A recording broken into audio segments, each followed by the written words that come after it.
Israel में सेड्रट इलाके में दो केमिकल फैक्ट्रीज में आग लगी है और आग की लपटें काफी दूर तक देखी जा सकती हैं, धुआं देखा जा सकता है और यहां पर राहत बचाव कार्य जारी है। लेकिन इस आग लगने के बाद इस पूरे इलाके में इजराइल में जो खबर फैली वो इस तरह की खबरें फैलने लगी कि यहां पर बड़ा धमाका हुआ है और यह कहा जाने लगा कि क्या यहां पर ड्रोन स्ट्राइक हुई है। देखिए, इस तरह की खबरें फैली इजराइल में और उसके बाद वहां पर जो स्थानीय लोग हैं उनमें जबरदस्त खौफ का माहौल देखा जा रहा है। और ये जो दोनों केमिकल फैक्ट्रीज हैं दोनों सेड्रट इलाके में। देखिए, एक तो ये वो इलाका है जो बीर शेबा के करीब है। अगर आप जेरूशलम से बात करें तो करीब 70 किलोमीटर के आसपास डिस्टेंस होना चाहिए इसका। और ये वो इलाका है जहां पर पहले भी ईरान की तरफ से बड़ी स्ट्राइक्स हुई हैं, ड्रोन स्ट्राइक्स हुई हैं, मिसाइल स्ट्राइक्स हुई हैं। ये इंडस्ट्रियल इलाका है। यहाँ की दो बड़ी केमिकल जो फैक्ट्रीज जो हैं इसमें अचानक आग लगती है और कुछ लोगों ने ऐसा दावा भी किया कि भाई धमाके हुए उसके बाद आग लगी, इसलिए इस तरह की खबरें फैली कि ये ड्रोन स्ट्राइक थी। हालांकि अभी इस बात की पुष्टि नहीं हुई है कि ये ड्रोन स्ट्राइक थी या नहीं। और इस तरह से देखिए, अब इजराइल में अगर कहीं धमाका हो जाए तो बड़ी स्वाभाविक सी बात है कि जितनी मिसाइल्स मारी हैं ईरान ने और जितनी ड्रोन स्ट्राइक करी हैं पिछले बार जब भी जंग हुई उस बीच में, तो इजराइल में खौफ का माहौल, पैनिक होना साधारण सी बात है। तो हुआ ये कि ये जैसे ही खबर आई उसके बाद इस तरह की खबरें फैलने लग गई कि भाई ये ईरान की तरफ से ड्रोन स्ट्राइक कर दी गई है। उसके बाद पैनिक का माहौल था, लेकिन वहाँ पर जो है फायर फाइटर्स पहुँचे, आग को बुझाने का काम शुरू हुआ। लेकिन इस बीच एक और बड़ी खबर आ गई। देखिए, अभी ये धमाका हुआ ही था, आग लगी ही थी, इसके बीच में खबर आ गई कि इस दो में से एक फैक्ट्री से अमोनिया गैस लीक होनी शुरू हो गई।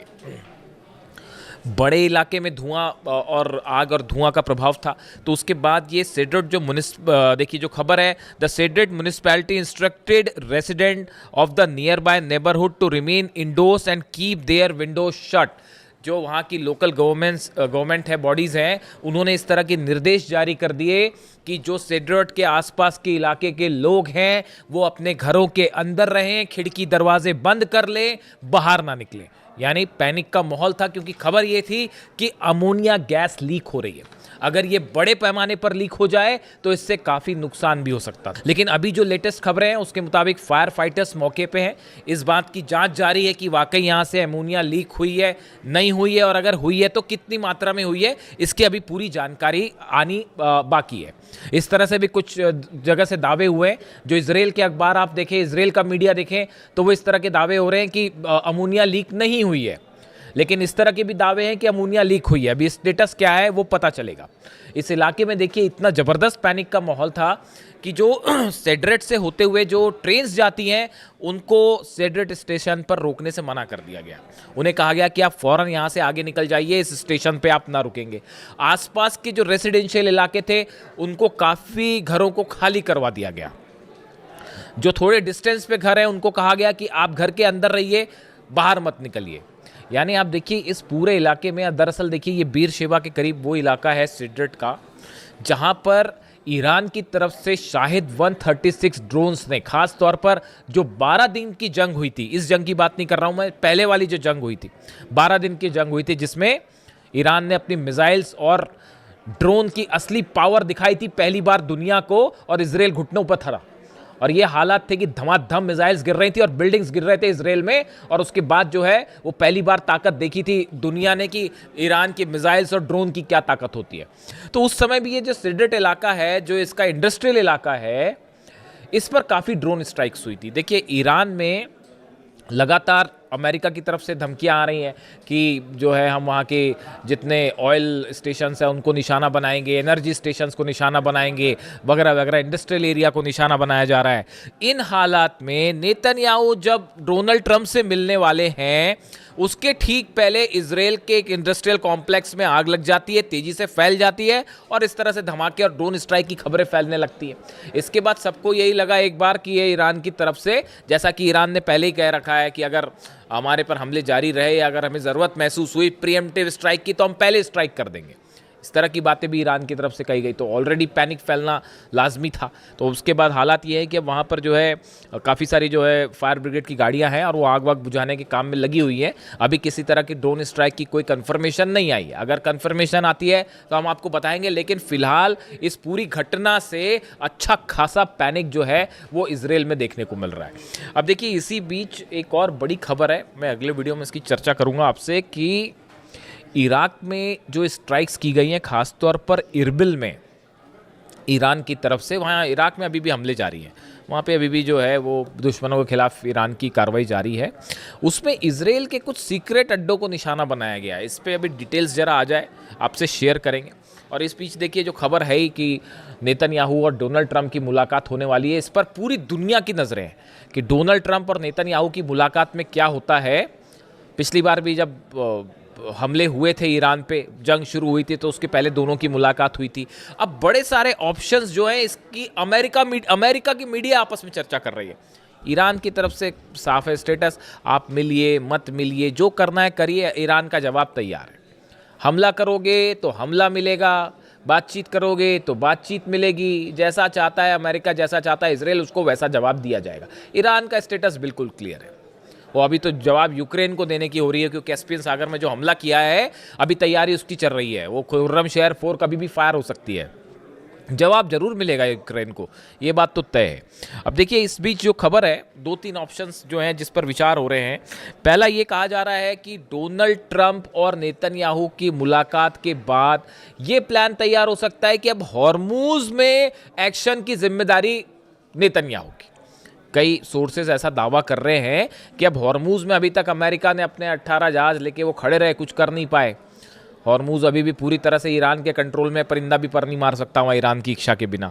तो अब ऐसे में बताया जा रहा है कि हो सकता है कि नेतन्याहू को हॉर्मूज का कंट्रोल दे दिया जाए, कि वह जिम्मा दे दिया जाए कि भैया अब यहाँ पे ईरान से आप लड़ो, हम नहीं लड़ सकते। तो एक ऑप्शन ये है कि इजराइल की एंट्री हॉर्मूज में होने जा रही है, वहाँ पर ईरान उसके लिए तैयार बैठा हुआ, कह रहा है आप आइए, हम बताते हैं, हमारी अबू मेहदी रेडी है, तो वो अलग तैयार है। दूसरा ऑप्शन ये बताया जा रहा है कि अब अमेरिका में मिड टर्म पोल्स होने हैं। अब यहाँ बड़ी समस्या ये है, जॉर्डन में बेस तबाह हो गए, सोल्जर्स मारे गए, कुवैत में पेट्रियट तबाह हो गया, बहरीन में पेट्रियट थर्ड सिस्टम तबाह हो गए, तो भयंकर नुकसान हो गया। अब सैटेलाइट इमेजेस सामने आने लग गई हैं, और जो रिपब्लिकन सांसद हैं डोनाल्ड ट्रंप की पार्टी के, वही सवाल उठाने लगे हैं डोनाल्ड ट्रंप पर, कह रहे हैं कि भाई आपने हासिल क्या किया, आपने ईरान जाके ऑपरेशन किया, आपने हासिल क्या किया। आप कह रहे थे रिजीम चेंज होगी, वो भी नहीं हो पाई। आप कह रहे थे कि यूरेनियम पर हम कब्जा कर लेंगे, वो भी नहीं हो पाया। तो फिर आप कर क्या पाए वहां जाके?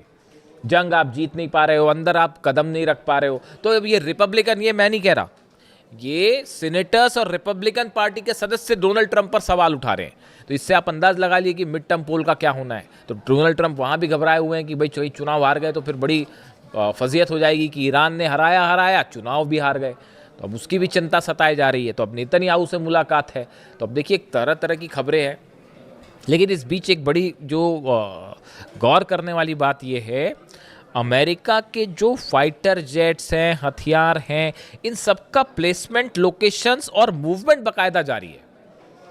मतलब वो कहने की बात वही है कि डोनाल्ड ट्रंप ने जैसे ही ये कहा कि साहब अभी हम फिलहाल मैं ईरान पर हमला नहीं करूंगा, जैसे ही डोनाल्ड ट्रंप का ये विचार सामने आया, उनकी ये बात सामने आई कि डोनाल्ड ट्रंप ये कह रहे हैं कि अभी फिलहाल जो है ऑपरेशन सस्पेंड है, मैं ईरान पे हमला नहीं करूंगा, वैसे ही ईरान ने जो है वो हमले की दुगनी तैयारी शुरू कर दी कि अब जरूर हमला होगा। जब भी डोनाल्ड ट्रंप बोलते हैं तो वो अपनी बात से पलट जाते हैं। मतलब उनको हमला करना होगा तो बोलेंगे जी मैं नहीं कर रहा, और हमला हो जाएगा। ईरान तैयार है उसके लिए। यानी डोनाल्ड ट्रंप का ये कहना कि मैं हमला नहीं करूंगा, उस तो ईरान और अलर्ट हो गया है। उसने अपनी और जो है मिसाइल तैनात कर दिए हैं। और वो जो है ईरान की सेना के जो प्रवक्ता है उनकी तरफ से बयान आ गया कि उन्होंने अपनी लोकेशंस गिना दी है कि भाई सऊदी में ये लोकेशन है, यूएई में ये लोकेशन है, कतर में ये लोकेशन है, और अगर हमला होगा सब पर एक साथ मिसाइल मारी जाएगी। तो उन्होंने अपनी एक अलग लिस्ट जारी कर दी है। और इजराइल अलग निशाने पर आ गया है। कल ही ईरान की तरफ से बयान आया था कि अगर जो अब हमला होगा तो कुछ हो ना हो, इजराइल पर तो हम जरूर हमला करेंगे। अगर अब हम पे हमला होता है, ईरान का स्टैंड साफ है, अगर ईरान पर कोई भी हमला होता है, कहीं भी हमला होता है, तो हम इजराइल पर जरूर हमला करेंगे। खासतौर पर अगर पिकेक्स माउंटेन पर हमला हुआ तो इजराइल निशाना बनेगा। अब इस बीच लग गई आग। अब सेड्रेट में इस समय आग लग गई और फिर खबर इस तरह से फैल गई कि धमाका भी हुआ था और ड्रोन स्ट्राइक तो नहीं, तो वो उसको इस तरह से लेने लगे। हालांकि अभी ऐसी खबरें नहीं है, लेकिन चूंकि आग लगी, पैनिक की बात थी और अमोनिया फैलने वाली बात थी, इसलिए आप तक पहुंचाना ज़रूरी था। इसके अलावा अब देखिए, एक तो ऑप्शन ये हो गया, अब एक और नया जो है वो सोर्सेस से नई हलचल और शुरू हो गई है कि डोनाल्ड ट्रंप को उनके कुछ एडवाइजर्स ये बता रहे हैं कि भाई देखिए असल में हुआ ये जो इनसाइड स्टोरी है, एक बैठक हुई, मैं इसका जिक्र पहले भी कर चुका हूँ, आपको बताता हूँ मैं। अमेरिका में एक बैठक होती है, उस बैठक में जनरल डेनकेन शामिल थे, चीफ जॉइंट ऑफ स्टाफ, वो शामिल थे, हेजगेट शामिल थे, डोनाल्ड ट्रंप और तमाम एडवाइजर्स इनके शामिल थे। ब्रैड कूपर जो है उनसे बात की गई, सेंटकॉम के जो चीफ हैं, जो ऑपरेशन देख रहे हैं ईरान के, तो सेंटकॉम चीफ जो है उनकी तरफ से बयान आया कि देखिए हमने ईरान के ऊपर जितनी एयर स्ट्राइक करनी थी वो कर ली, अब इससे और ज़्यादा हम जो है कोई अपना गोल हासिल नहीं कर सकते। उन्होंने सच्चाई कबूल कर ली असल में ये कि हम जितना नुकसान कर सकते थे ईरान का। एयर स्ट्राइक, देखिए हर ऑपरेशन की एक सीमा होती है, आप एयर स्ट्राइक करके किसी को हरा नहीं सकते, किसी देश को।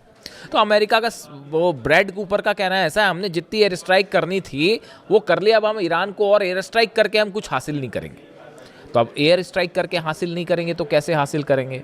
तो फिर उसका एक ही ऑप्शन बचता है, ग्राउंड ऑपरेशन करिए, सोल्जर्स को अंदर ले जाइए। डोनाल्ड ट्रंप ने आज वो एक और फिर डाल दिया पोस्ट, एक तो वो B-2 बॉम्बर के साथ दिखाई दे गए और फिर खार्ग आइलैंड पर हमला करते हुए एक सोशल मीडिया पे पोस्ट डाल दी। तो उसके बाद ये स्पेकुलेशंस चल पड़े कि भाई अब ग्राउंड ऑपरेशन होने वाला है, उसके लिए ईरान अलग तैयार बैठा है। एक भी कदम रखेगा सैनिक तो वो उसने अपनी प्लानिंग कर रखी है, ग्राउंड ऑपरेशन का बदला ग्राउंड ऑपरेशन। इधर से अमेरिका की सेना घुसेगी, उधर ईरान की सेना जवाब तो देगी, वो लड़ेंगे, वो तो अलग होगी मारकाट, लेकिन उसके बाद ईरान की सेना भी कहीं भी घुस सकती है साहब, ये इस बात को भी समझ लीजिए। पता चला इराक पे कब्जा कर लिया, घुस गए अंदर, कुवैत में घुस गए अंदर, कुछ भी हो सकता है। ये जो है इन्होंने अपनी अलग पॉलिसी तैयार कर रखी है ईरान ने कि वो दुश्मन से एक कदम आगे चलेगा, मतलब जो चीज़ नहीं सोची होगी वो कर लेंगे। इस तरह की खबरें थी भी पहले कि अब जो ग्राउंड ऑपरेशन बार बार जो अमेरिका करता है, ग्राउंड ऑपरेशन, इस बार ईरान की सेना ने भी ग्राउंड ऑपरेशन का प्लान तैयार कर रखा है कि कैसे घुस के मिलिट्री अड्डों पर कब्जा किया जाए अमेरिका के, इसका प्लान भी तैयार है। वो 8 लाख सैनिक ऐसे ही नहीं बैठे और बड़े गुस्से में बैठे हैं साहब अली खामेनी साहब की शहादत के बाद से, वो कुछ भी हो सकता है। तो फिलहाल ये खबर आप तक पहुंचानी ज़रूरी थी। इससे जुड़ा जो भी अपडेट होगा, नेतन्याहू और ट्रंप की मुलाकात पर हमारी खास नज़र रहेगी। वॉशिंगटन से देखते हैं क्या निकल के आता है। जो भी अपडेट होगा आप तक पहुंचाएंगे। Thank you so much.